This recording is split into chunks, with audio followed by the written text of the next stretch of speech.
वसा जनसेवेचा. अल्प उत्पन्न गटातील नागरिकांना हक्काचे घर मिळावे या उद्देशाने राबवण्यात येणाऱ्या म्हाडाच्या गृह प्रकल्पातच गरीब लाभार्थ्यांची आर्थिक पिळवणूक सुरू असल्याचा धक्कादायक प्रकार समोर आला आहे. गृह कर्ज मंजूर होण्यास झालेल्या विलंबाचा कोणताही दोष लाभार्थ्यांचा नसताना म्हाडा प्रशासनाने थेट 45,000 रुपयांच्या व्याजाचा तगादा लावल्याने संतापाची लाट उसळली आहे. संबंधित लाभार्थ्यांनी सदनिकेचा पहिला हप्ता नियोजित वेळेत भरला होता. मात्र विविध बँकांनी गृह कर्ज देण्यास विलंब केल्याने उर्वरित रक्कम भरण्यास सुमारे 6 महिने उशीर झाला. अखेर कर्जाची व्यवस्था करून संपूर्ण रक्कम भरल्यानंतरही म्हाडाने दिलासा देण्याऐवजी विलंबाच्या नावाखाली 45,000 रुपये अतिरिक्त व्याज भरण्याची नोटीस दिली. एकीकडे शासन गरिबांना घर देण्याच्या घोषणा करते तर दुसरीकडे त्याच गरीब लाभार्थ्यांच्या खिशावर म्हाडा प्रशासन डल्ला मारत असल्याचा आरोप होत आहे.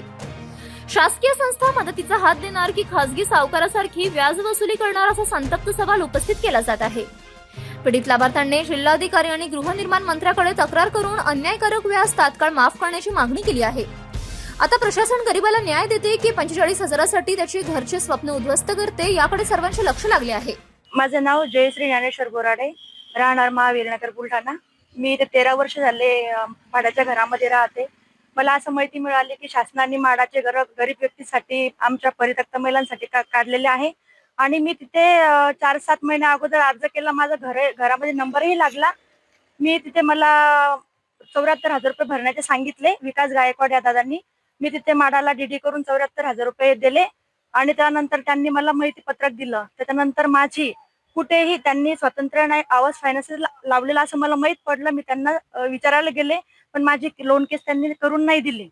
म्हणजे ते बोलत होते तुम्ही परित्यक्त आहेत, तुमचा मुलगा छोटा आहे, तुम्ही एकट्या असल्यामुळे तुम्ही हप्ते भरू शकणार नाही, हे कारण त्यांनी मला दाखवलं.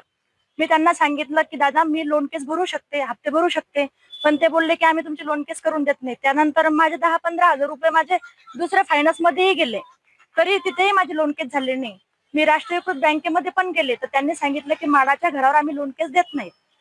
तर मग मी नंतर माझं बजाज फायनान्सचं वैयक्तिक लोन घेतलं, काही माझे दागिने मोडले, काही माझ्या भावाकडून मी उसने पैसे घेतले आणि असं करून मी 6,77,918 रुपये 2 हप्ते झाले तिथं भरून दिले. डीडी स्वतः घेऊन मी पाठक मॅडमला नेऊनही दिला, तरीही मला अजून सदनिकेचा ताबा मिळत नाहीये. त्यांनी सांगितलं की तुम्हाला 6-7 महिने लेट झाल्यामुळे तुम्हाला 43,000 रुपये हे व्याज आलेलं आहे. 43,700 काहीतरी वर रक्कम आहे, तर ते व्याज भरल्याशिवाय आम्ही तुम्हाला ताबा देणार नाही.